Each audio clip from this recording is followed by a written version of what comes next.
Hello again, it's your friendly neighborhood host, JT Wheatley, back for another episode of the History of Comics podcast, this time with part 5 of the Mad Life of Harvey Kurtzman.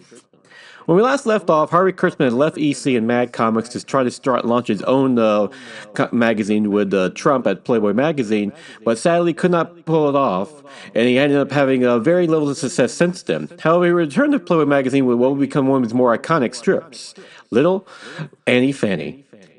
The concept of Little Annie Fanny would be similar to Good Man Beaver, only this time the star, Annie Fanny, would be a buxom blonde who is oblivious to the world, including how she gets by with what she thinks thanks to her looks. Hugh Hefner wanted a fully painted comic strip for Playboy and was willing to pay more, but also planned to supervise the work very closely due to his past experience with Kurtzman on Trump. Hefner offered $400 a page for the first 3 strips and $200 for each additional one. He also gave Kurtzman 50% royalties on reprints and merchandise, though Hugh Hefner would own Little Annie Fanny outright. For Little Annie Fanny, Kurtzman likely didn't like losing ownership, though he did enjoy having a regular job at Playboy again. The first Little Annie Fanny appeared in the October of 1962 issues of Playboy as a 6-page story called Madison Avenue that once again went through Kurtzman's exacting process, starting with thumbnails, pencil layouts, full scripts, which were then enlarged for coloring and painting using Grumbach watercolors. He produced the strip with Will Elder, modeling the title character after Marilyn Monroe and Brigitte Bardot. While time-consuming, this led to Little Annie Fanny being an extremely artistic piece and able to be enjoyed on 2 levels, the humorous story and the gorgeous art. Madison Avenue would spoof television commercials of the day that featured models in bubble baths, with Annie continuing to film even after the bubbles have dissolved, though of note, it was the one strip where Annie didn't appear completely topless. It also introduced her roommate, Rufy, and her first boyfriend, ad exec Benton Batterton. The main joke of the series would also be established that Annie is oblivious that men want to help her because she is gorgeous and they want to have sex with her. Little Annie Fanny became an immediate hit with Playboy readers, becoming one of the most popular features at the time. Kurtzman would appease the demand, delivering 9 stories totaling 35 pages for 1962 alone, satirizing everything from Christmas to medical TV shows. The character in the strip would develop over time as well, with Annie becoming more full-figured while Will Elder refined the painting technique. To help meet the demands of the strip, Kurtzman also called upon old friends like Jack Davis, Arnold Rolfe, Al Jaffe, Paul Cooker, and Russ Heath to help. Heath ended up staying on as he was good at replicating Will Elder's art. Back at Help, Harvey Kurtzman hired Terry Gilliam as an assistant editor, who replaced departing Charlie Averson.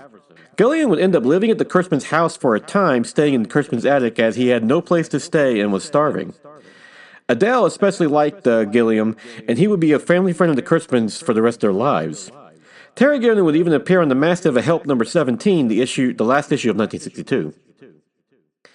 Film critic Joel Siegel wrote an article for Help with issue number 20 called The First Golden Book of God, which claimed God was conceited while working its way through Adam and Eve, Noah's Ark, and Revelations. The response to it was so overwhelming, issue number 21 featured only Fomita reprints, while Kurtzman expanded the letters page 3 times to show how some readers reacted to it. Many letters attacked Kurtzman and the makers of Help, saying they should ask God's forgiveness and called the writer mentally unbalanced. In the next issue of Help, it featured a letter from a college student, Bill Sumner, who proclaimed issue number 21's letters column one of the funniest features they ever produced. The letters column of Help would become a funny feature of its own right and even attracted some future cartoonists to write in, from Jay Lynch to Robert Crumb, an avid Harvey Kurtzman follower. That same issue, the cover of number 22 featured the rock group The Beatles on the cover, over the photos retouched to make them look bald. By coincidence, Help would be the name of the rock band's next movie, directed by Richard Lester, who also directed Superman 2, though Kurtzman believed that to be a coincidence. And he did like to believe that they stole the title. The song Help was even produced by the Beatles for the movie. Fritz the Cat by Robert Crumb, his infamous X-rated strip, first appeared in Help in issue number 22 as well, with the strip Fritz Comes On Strong by the up-and-coming cartoonist. The feature had Fritz, the hedonistic cat and star of the strip, bring a female cat home, strip her off her clothes, and proceed to pick fleas off of her. Kurtzman would write to Crumb that he enjoyed the strip, but jokingly said they weren't sure they could publish it without being arrested. Kurtzman and Crumb quickly formed a mentor-student relationship, which was a dream for Crumb, who considered Mad and Humbug some of his earliest influences. Crumb would later call Kurtzman the closest thing he had to a teacher, and was later giving an assignment to go to Bulgaria, which Robert Crumb did with his wife, Dana, where he produced a sketchbook that appeared in Help Number 25. Back in America, and at Help, Harvey Kurtzman produced the feature Christopher's Punctured Romance, which is on top of being one of the funniest sketches Kurtzman produced for the magazine. It also featured a then 26-year-old writer-actor John Cleese. It was this that led to him meeting Terry Gilliam, who, of course, together would go on to be founding members of the legendary Monty Python's Flying Circus. And a personal note, the makers of my favorite comedy of all time, Monty Python the Holy Grail. However, Help would end up so James Warren could focus more on the comic book business, which included, ironically enough, Blazing Combat, a war magazine clearly influenced by Kurtzman's Two-Fisted Tales and Frontline Combat. Help would fold in 1965 with Terry Gilliam writing a letter saying he was being transferred to a European division, which of course didn't exist. Gilliam did go to Europe, where he worked on animated sequences for the series Do Not Adjust Your Set, which also featured Terry Jones, Michael Palin, and Eric Idle, other founding members of Monty Python. So on top of everything else, you can thank Harvey Kurtzman for arguably helping put Monty Python together. Harvey Kurtzman would later do interviews for Talk with B. Craigston with Bernard Craigston and Vogue magazine, where he expressed support for a unionization of comic book artists, but only for improved wages. Kurtzman didn't believe it actually improved comic book art, and only the public could demand that. For the Vogue interview, he actually posed for some photos with his famous magazines while also showing off his shaved head, as he had lost most of his hair by the age of 40. Right there with you, man. Meanwhile, Jack Davis introduced Harvey Kurtzman to Rankin and Bass, the famed animation crew of the classics like Rudolph the Red-Nosed Reindeer, for work on a special featuring classic Universal monsters. He was paid $3,000 for the script that would become Mad Monster Party, though Kurtzman later claimed that most of his ideas were thrown out. He still received co-writing credit on the final product. The feature was released on March 8, 1967, about a scientist who invites many of the classic monsters, from Dracula to the Wolfman, all which were designed by Jack Davis, to an island to show off his device for total destruction. It opened to solid reviews and now considered an underrated classic from Rankin and Bass, and it's no coincidence that Mad appears in the title with two of the magazine's premier talents working on it. The money did allow for Harvey Kurtzman to go on a European vacation with his family. Kurtzman also worked for Esquire on a photo spread about drinks. As with Help, now defunct, he let others know he was available for work. With Kurtzman, he developed a long professional and personal friendship with Hugh Hefner. He was both intrigued and repulsed by Playboy Mansion, as while Kurtzman displayed subversive tendencies in his work, he was quite conservative in his personal life, being a devoted husband and father. At this point in his career, Harvey Kurtzman started to gain something of a legendary following, thanks in large part to his work on Mad, which had become an iconic book in its own right. Art Spiegelman, the future creator of Mouse, was especially a fan along with Robert Crumb, and both said Kurtzman was this direct inspiration for both the underground comics movement of the 1960s and 70s. For Kurtzman's part, he enjoyed the attention and often responded to work sent to him by underground comics artists, giving notes and encouragement. Despite his professional life being in flux, Kurtzman decided to buy a $45,000 home in Mount Vernon, believing that the debt would motivate him to work harder. Kurtzman never had the best financial sense. He would settle a lawsuit with EC Comics over royalties, with him receiving $8,500 while relinquishing his rights to his works at DC. The new house would probably be needed as Cornelia, his and Angela's fourth child and third daughter, was born on April 15th of 1967. Meanwhile, Little Annie Fanning was turning into a regular assignment at Playboy. From 1962 to 1976, Kurtzman produced 217 pages of the comic with Will Elder. However, Hugh Hefner was getting concerned by the slow production, spurred by Kurtzman's usual perfectionism, and encouraged Kurtzman to focus more, though he did provide 2 additional Fumita features for Playboy. It didn't help that Kurtzman was already tiring Little Annie Fanny to the point that he would bring in Larry Siegel to help craft the strip. Little Annie Fanny would receive feminist criticism, which was timed with the former assistant Gloria Steinem's finally meeting Hugh Hefner when she interviewed him for McCall's magazine with the feature, "What Playboy Doesn't Know About Women Could Fill a Book." Kurtzman would counter that Little Annie Fanny was meant to be sexist, and that was part of the satire. Harvey Kurtzman once again drew the attention of the FBI director J. Edgar Hoover after one Little Annie Fanny strip seemed to mock him and the FBI. Harvey Kurtzman would be hired as a consultant at Topps Chewing Gum on January of 1970, where he worked alongside Art Spiegelman, who had been with the company since 1966. He would help other comic book artists get jobs while mocking the Saturday Evening Post and Esquire in January of 1971 feature The Great Speckled Post with Robert Crumb, S. Clay Wilson, though it angered some of the youth culture at the time for his commentary.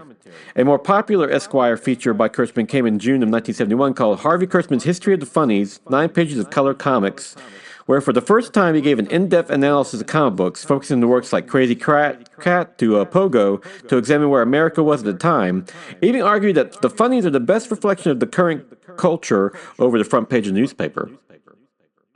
Harvey Kurtzman remained fascinated by the underground comic scene, which led to him meeting Dennis Kitchen, one of the great premier comics publishers at the time with Kitchen Sink Press, who arranged for Kurtzman to lecture at a free university at the spring of 1971.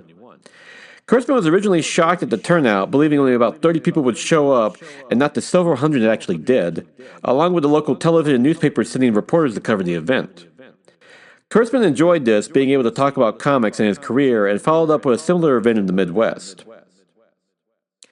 To work long hours, Kurtzman would take Dexedrine, a stimulant, though it would also impair his judgment, including straining his relationship with Hugh Hefner.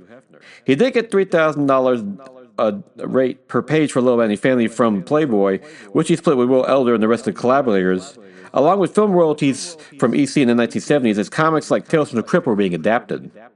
He would end up being the second highest paid in the group after Bill Gaines.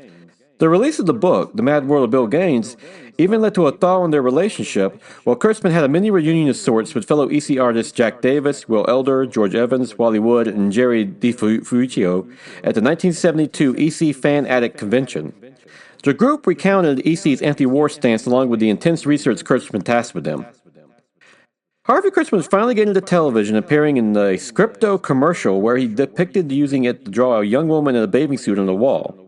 Reportedly, over 142 million people would see the ad in 1972, though Kurtzman was never identified by name in it. He also worked with Phil Kimmelman and Associates to produce animated shorts for the popular children's show Sesame Street. Kurtzman produced ideas for 8 films, of which 3 were selected: Nellie, a number sequence with kids chanting along with Count Off, where the numbers are stand at attention, and Boat, where an old dog fills a boat with numbers while it sinks. Kurtzman even brought out his daughter, Nellie, along to help with the sound recording sessions. The Association of International Films Animation East, ASIFA, would award both Count Off and Boat in 1973. Despite this success, it would be the only time Kurtzman ever worked in animation. Harvey Kurtzman also worked with his old colleague Al Jaffe at Esquire on the feature Dinner at Elaine's in 1972, where it was Kurtzman who suggested the patrons in the dinner be penguins with human heads. Outside of the Little Annie Fanny, Kurtzman would spend the rest of his work life during the 1970s as part of Esquire's editorial staff. One job Kurtzman did turn down was the work under Stan Lee at Marvel, which was originally came from a meeting over producing a magazine with Stan Lee. Kurtzman would state that he never considered himself a comic book guy after leaving EC Comics and wasn't looking to go back. He also turned down working at the National Lampoon, a humor magazine inspired by Mad, though he did like the Citizen Gaines parody of October 1971 issue, which was a part of a larger Mad magazine parody. With this, Kurtzman argued National Lampoon was a little too rough for him since they mocked everything, while he believed some things should be off limits. Harvey Kurtzman would provide the occasional cover for Snarf, the kitchen sink comic from Dennis Kitchen, and continued to work for Esquire as a consultant. It was through Esquire that Kurtzman met Truman Capote, Norman Mailer, and Tom Wolfe, though his wife, Adele, would feel out of place at such gatherings. On September 11th of 1973, Harvey Kurtzman started teaching at the School of Visual Arts, originally the Cartoonists and Illustrators School, which it was founded in 1947. Kurtzman was aware of it because his daughter Meredith went there for textile design. This came about as a request by the students who wanted both him and Will Eisner, who had also joined the staff, as the school was looking to have actual cartoonist instructions. While never having taught before, Kurtzman was eager to pass on his knowledge to the next generation, and the extra money would be helpful. Kurtzman was paid $100 a week for weekly 3-hour sessions where he taught 6 different subjects. Kurtzman even asked Will Eisner for advice for the position, which Eisner would brag later about, "Harvey Kurtzman asked me for advice, he never takes it." Kurtzman called his class satirical cartooning, where he taught gag cartooning every Tuesday from 1 to 4 p.m. His teaching style was very loose, and Kurtzman would give captions for students to encourage him, and also was known to be very gentle with his criticism of their work, in contrast to Eisner, who was known to be very critical. It also took a while for him to get used to his teaching style, originally showing up in a coat and tie before dressing casually. However, Kurtzman was said to be bad at painting, which he explained to his students when he demonstrated his technique while producing a little Annie strip for his students. When one student who knew Eisner did finish painting asked if Kurtzman had ever wanted to paint, he objected, stating he was bad at it. However, even this was as a lesson. As Kurtzman explained to his students, he never let the tools get in the way of their art, and even added that his cartoon work with pen and ink would last long after any painting, which would be proven true, of course. Kurtzman kept to such a loose classroom that he had a problem when disruptions occurred. It would take his fellow students to teach him how to instill discipline. Kurtzman would bring on colleagues like Gary Lewis, Neil Adams, and Jack Davis as guest speakers for his class, which the students loved. Eisner and Kurtzman also helped craft magazines for their second semesters, with Eisner being the Will Eisner's Gallery of New Comics, which was more slick and upscale, compared to Kurtzman's cartoons, which students suggested more of crude humor, especially in the form of excrement. SVA objected to funding this over Eisner's magazine, so Kurtzman sent his students out to acquire and support to fund itself. They managed to do just that, also providing another lesson in the comic book business, and the magazine would be titled Souvenir, Harvey Kurtzman's Class of 1973 and 74, School of Visual Arts. Al Jaffe, Robert Crumb would also appear as guest speakers for the second year. Kurtzman would later hire Sarah Downs and Phil Felix, both who took class for 2 years, despite it only being designed for one, for help. A common occurrence for many of Kurtzman's students, as his class was that popular. And with that, we will conclude with part 5 of the Mad Life of Harvey Kurtzman. Join me again next week as we wind up with, sadly, both the career of Harvey Kurtzman and, most importantly, his life.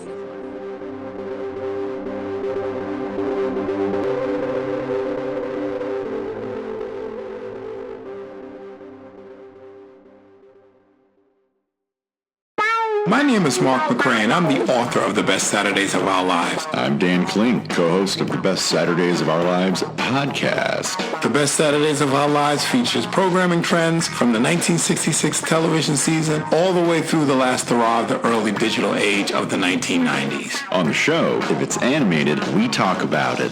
Order your signed copy today at tbsool.com. And listen to the podcast at esonetwork.com and all podcast platforms.